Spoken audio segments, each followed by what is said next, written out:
¿Qué es lo más extraño que habéis visto en vuestras vidas? ¿Qué espacio le cedéis al misterio en vuestro día a día? ¿Cuántos de vosotros habéis levantado hoy la mirada más allá de las autovías del torrente sanguíneo para escrutar el cielo? Yo diría que ninguno. Las grandes urbes, como el cerebro, el bazo o el intestino, nos tienen completamente absorbidas. Somos incapaces de prestar atención más allá de lo que tenemos inmediatamente delante.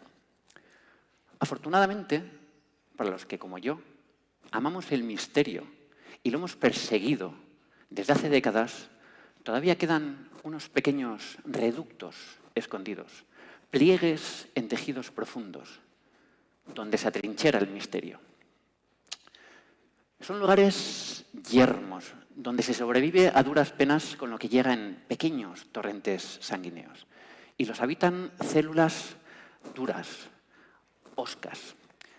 Células que desde siempre han convivido con lo insólito. Han presenciado cosas inexplicables. Y estas cosas luego pueblan sus leyendas y sus tradiciones. Durante la escritura de mi primer libro de misterio, quise documentarme a fondo sobre estos fenómenos. Pero para esto es imprescindible ir a la fuente, hablar con los protagonistas.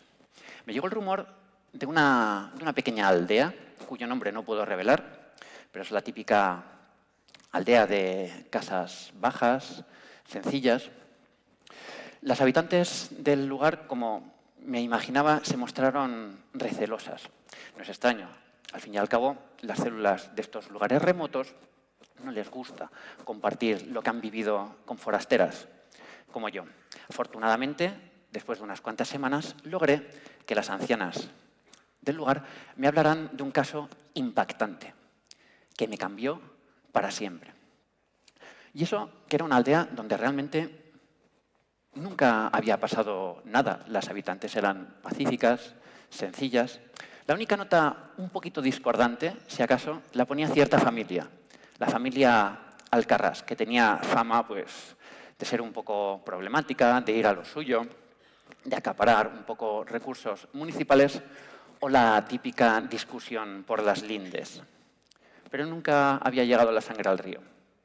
Sin embargo, la última generación de esta familia parecía haber acumulado y dar rienda suelta al rencor acumulado durante generaciones. Empezaron a expandir sus fincas, a invadirlas de sus vecinas e incluso intentar robarles las cosechas.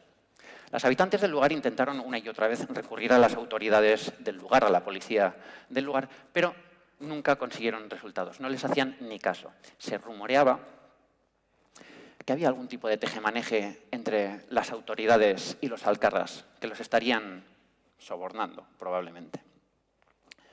Cierta noche, una de las últimas hijas de los Alcarrás, Murphy Alcarrás, decidió salir a dar un paseo, a estirar los filopodios en la noche.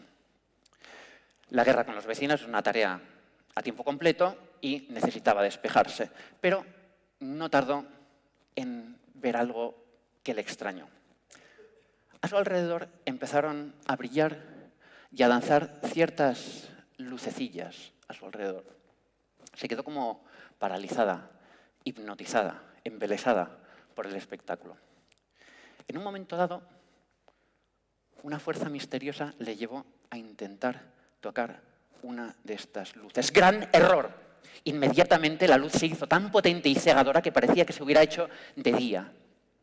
Y en el momento que el brillo cesó, el resto de luces habían desaparecido, pero empezó a sentir un terrible calor en su interior, como si su núcleo estuviera ardiendo, y se encontraba tremendamente cansada, así que intentó arrastrarse como pudo hasta la casa de su familia para contarle a sus hermanas lo que le había sucedido. Nunca más se la volvió a ver. A la mañana siguiente, la casa de los Alcarrás se encontraba cerrada a cal y canto. Nadie entraba ni salía, pero se oía algún alboroto dentro. No tardó en correrse el rumor de que tenían algún tipo de enfermedad, de que algún mal les había contagiado. Y todos sabemos cómo son los pueblos. los rumores y los cotilleos vuelan.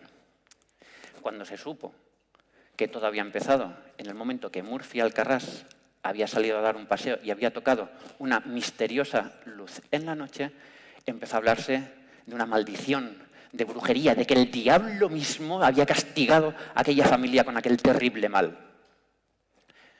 Y en ese momento sí que decidieron actuar las autoridades.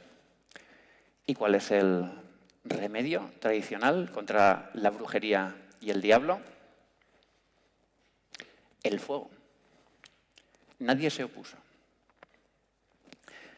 En parte aterrorizados por lo que había ocurrido, pero también en gran parte avergonzadas por lo que había sucedido, las habitantes del lugar no suelen hablar mucho de lo ocurrido, de cómo entre una plaga, el fuego y ellas mismas habían eliminado a un clan celular completo, de cómo una maldición se había cernido sobre ellos, una maldición que empezó con una luz.